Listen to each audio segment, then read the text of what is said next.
خدا کے فیصلوں پر یقین رکھتی ہوں کہ وہ سب ٹھیک کر دے گا۔ یہ بھی جانتی ہوں کہ صبر کا اجر بھی دے گا۔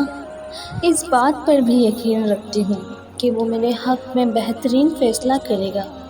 ہر بات جانتی ہوں، سمجھتی ہوں، لیکن پھر بھی ایک بے چینی سی رہتی ہے۔ آخر کیوں؟ شاید تھک چکی ہوں، اب آرام چاہتی ہوں، منزل تک اب پہنچ جانا چاہتی ہوں۔ سفر کافی طویل ہوتا جا رہا ہے جو مجھے تھکا رہا ہے۔ اگر اللہ تعالیٰ تمہاری زندگی سے کسی کو نکال دیتے ہیں تو تم سمجھنے کی کوشش کیوں نہیں کرتے کہ اس کے پیچھے ضرور کوئی وجہ ہوگی جو صرف راز ہے اللہ کے پاس۔ اگر اللہ کی ذات تمہاری ضد کے پیچھے چھپے خسارے کی حقیقت تم پہ کھول دے تو یقین مانو تم خود ہی ان تکلیف دہ راستوں کو چھوڑ کر ان راستوں پر چل پڑو جو اللہ نے تمہارے لیے رکھا ہے۔ اللہ تعالیٰ تو تمام انسانوں کو اپنے مطابق ہی آزماتے ہیں، اور ان میں سے ایک طریقہ ہمیں ہماری پسندیدہ شخص سے دوری کی شکل میں بھی ہوتا ہے۔ مت بھولو کہ لوگوں کا ہماری زندگی میں آنا بھی کسی وجہ سے ہوتا ہے اور چلے جانا بھی بے وجہ نہیں ہوتا۔ اس لیے جب لوگوں کا ہماری زندگی میں آنے کا وہ مقصد جو اللہ نے بنایا ہوتا ہے وہ پورا ہو جاتا ہے تو اللہ تعالیٰ ان لوگوں کو ہماری زندگی سے نکال لے جاتے ہیں۔ یقین مانو فوراً پتہ نہیں چلتا کہ اللہ نے ایسا کیوں کیا، ہمارے ساتھ ہی ایسا کیوں ہوا، مگر ایک وقت آتا ہے کہ اللہ کے فیصلے میں ہمیں سمجھ میں آنے لگتے ہیں۔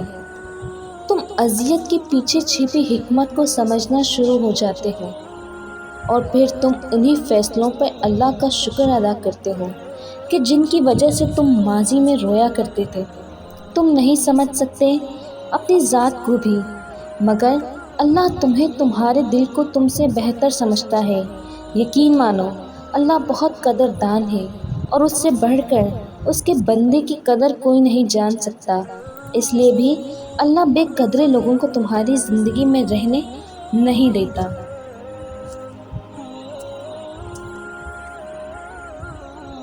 تم کیا جانو کہ معجزہ تم سے ایک دعا کے فاصلے پر ہو؟ تم کیا جانو یہ درد شاید تمہیں سنوارنے کے لیے دیا گیا ہو؟ تم کیا جانو کہ یوں بار بار تمہارا اللہ کو پکارنا اللہ کو کتنا محبوب ہو؟ تم کیا جانو کہ جس پر دل کٹ رہا ہے، جن حالات پر شکوہ کرتے ہو، وہی تمہیں تمہاری منزل سے ملا دے؟ تم کیا جانو کہ خدا نے پہلے ہی سے تمہارے نصیب میں تمہاری من پسند چیز کو لکھا ہو، اور یہ طلب محض اپنے سے جوڑنے کا ذریعہ ہو؟ کوئی ہاتھ سے چھین سکتا ہے، نصیب سے نہیں۔ حالات سخت سے سخت ہو جائے تو جان لیجئے کہ آسانیاں آنے والی ہے۔ وہ مالک دو جہاں اتنا مہربان ہے کہ مشکلوں کے بعد آسانیاں کر دیتا ہے، اور پھر جس سے تم نا امید ہو جاتے ہو تو وہ کن فرما کر اسی چیز کو تمہارے سامنے لے آتا ہے۔ اس کی رحمت ہر چیز کو گھیرے ہوئے ہے۔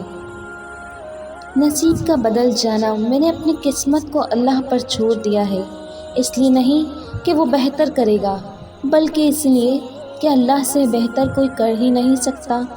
دعا سے نصیب بدل جاتے ہیں ان کی جو اپنی دعاؤں پر یقین رکھتے ہیں، ہر آزمائش سے گزر جاتے ہیں، اور اللہ تمہیں یوں خوش کر دے گا جسے تم نے کبھی کوئی غم دیکھا ہی نہ ہو۔ وہ کن فرمائے گا اور تم گرتے گرتے سنبھل جاؤ گے۔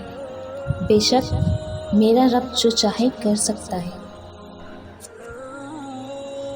جب کن کا انتظار کیا جاتا ہے نا، تو راستے میں آنے والی رکاوٹوں اور لمبی مسافتوں کا واویلا نہیں کیا جاتا۔ پھر یہ نہیں کہا جاتا کہ مہینوں یا سالوں سے در بدر بھٹک رہے ہو۔ سکون کے لیے پھر لاحاصل کی گنتی ہی کب کی جاتی ہے؟ پھر تو بس صبر کی اعلیٰ مثال قائم کی جاتی ہے۔ صبر و جمیل مطلب خوبصورت ترین صبر کی داستان لکھی جاتی ہے۔ اور پھر تو بس زبان سے اس بات کا اقرار کیا جاتا ہے کہ حسبی اللہ، میرے لیے اللہ ہی کافی ہے۔ سنو، تمہارے صبر و ضبط کا صلہ اس نے پہلے ہی مقرر کر رکھا ہے۔ اس کی رحمت تمہیں اپنے حصار میں لینے کے لیے بے چین ہے۔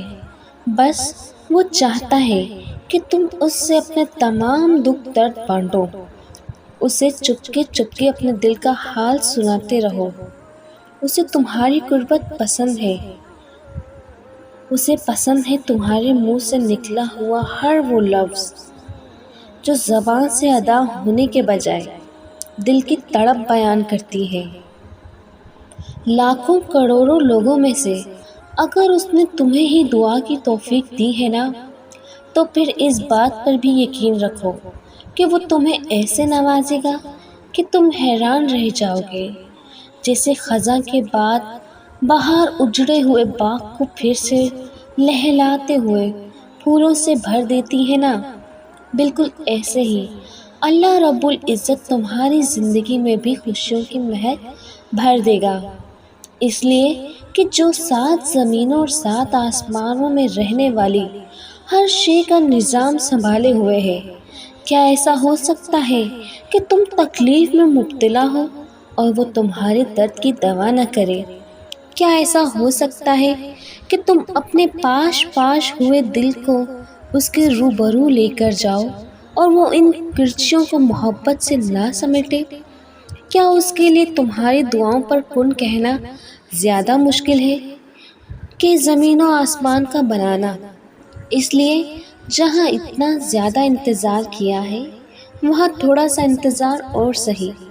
جہاں اتنی لمبی مسافت طے کر آئے ہو، وہاں تھوڑے قدم اور بڑھا لو، منزل تمہارے سامنے ہوگی۔ اب تو صلہ ملنے کا وقت ہے، تو پھر کیوں ہمت ہارنی؟ اور یاد رکھو کہ بدتر سے گزر کر ہی بہترین کی طرف لایا جاتا ہے، اور بے شک اس کا وعدہ ہے کہ صبر کرنے والوں کو ان کا اجر بے حساب دیا جائے گا۔ تھکن تو ہوگی جب تم اسے قبول نہیں کر رہے جس کا رخ تمہاری طرف ہے، اور بھاگ اس کے پیچھے رہے ہو جس کی پشت تمہاری طرف ہے۔ یاد رکھو، جو تمہاری طرف آتا ہے وہ در حقیقت بھیجا ہوا ہوتا ہے، اور جو تم سے دور جاتا ہے وہ ہٹایا گیا ہوتا ہے، بس تم اس کو قبول نہیں کر پاتے۔